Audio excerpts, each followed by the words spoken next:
गरीब साध साध सब नेक हैं, आप अपनी ठोरे।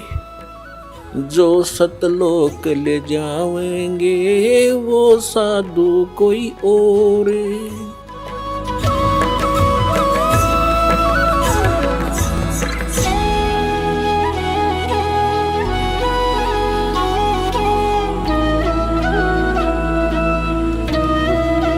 परम पिता परमात्मा पूर्ण ब्रह्म सर्व सृष्टि रचनहार कबीर देव कबीर साहिब जी की असीम रजा से आप सभी पुण्यात्माएं सत्संग सुनने के लिए सतलोक आश्रम बरवाला जिला हिसार हरियाणा के अंदर उपस्थित हुए। भक्ति मुक्ति के दाता सतगुरु ये भटकत प्राणी फिरंदा, उस साहिब के हुक्म बिना नहीं तरवर पात हिलंदा। ये संसार ये भक्तात्माएं मोक्ष मुक्ति के लिए बहुत से स्थानों पर जाते हैं, बहुत से संतों से संपर्क साधते हैं, दीक्षा लेते हैं, उनके विचार ज्ञान सुनते हैं। जिज्ञासु होते हैं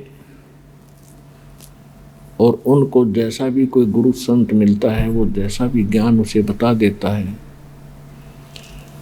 वो उसको सत्य मानकर उनके द्वारा दिए गए सभी आध्यात्मिक क्रियाओं को करते रहते हैं। जब तक सतगुरु नहीं मिलते तब तक ये प्राणी मोक्ष प्राप्ति नहीं कर सकते और इस संसार के अंदर भी अपने दैनिक जीवन में भी कोई सुख अनुभव नहीं कर सकते। इसलिए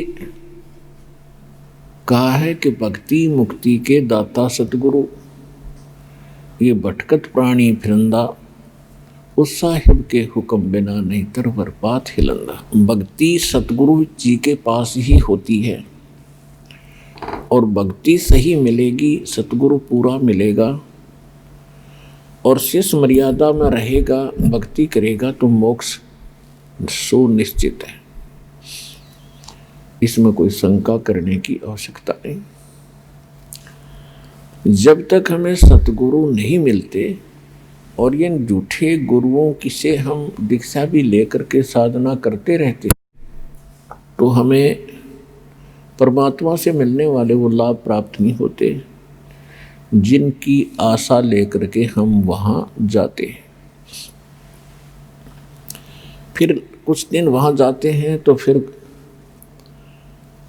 मन में आता है कि कोई लाभ नहीं हो रहा, तो कोई दूसरा व्यक्ति बता देता है कि मैं वहाँ जाता हूँ, वहाँ से ऐसे बहुत से लाभ होते हैं। फिर वो वहाँ जाना शुरू कर देता है।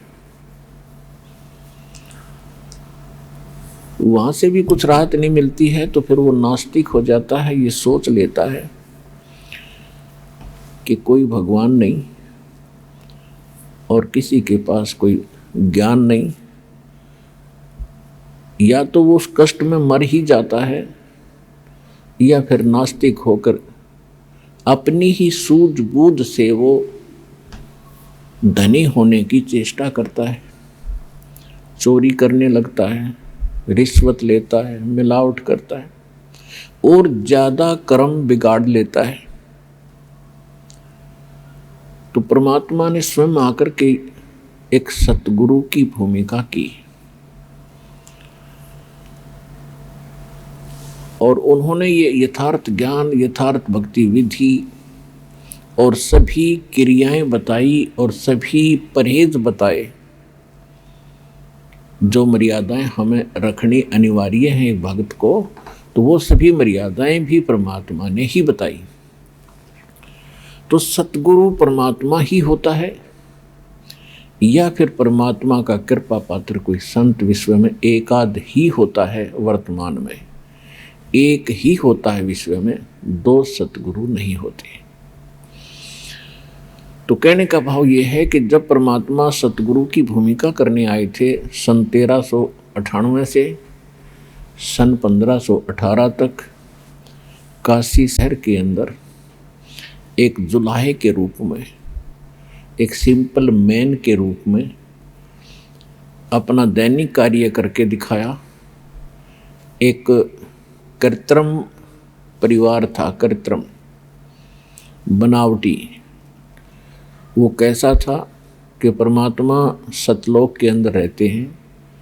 सतलोक वो स्थान है जिसको गीता अध्याय नंबर 18 के श्लोक नंबर 62 में कहा है कि अर्जुन, तू सर्वभाव से उस परमेश्वर की शरण में जा, उसकी कृपा से ही तू परम शांति को और शाश्वतम स्थानम यानी सनातन परम धाम को प्राप्त होगा। गीता ज्ञानदाता अपने से अन्य किसी परमेश्वर की शरण में जाने को कह रहा है।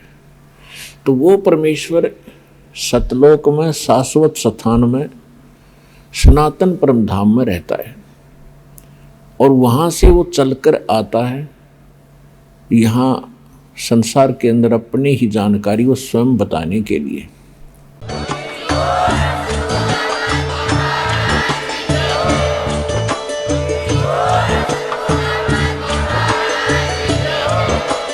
आप सुन रहे थे जगत गुरु तत्वदर्शी संत रामपाल जी महाराज जी के मंगल प्रवचन। अधिक जानकारी के लिए विजिट कीजिए हमारी वेबसाइट www.jagatgururampalji.org। संत रामपाल जी महाराज जी के शुभ आशीर्वाद से पूरे विश्व भर में 500 से भी ज्यादा नाम दीक्षा केंद्र हैं, जिन पर संत रामपाल जी महाराज जी द्वारा ऑनलाइन निशुल्क नाम दीक्षा दी जा रही है। अपने नजदीकी नाम दीक्षा केंद्र का पता करने के लिए संपर्क करें 8222880541।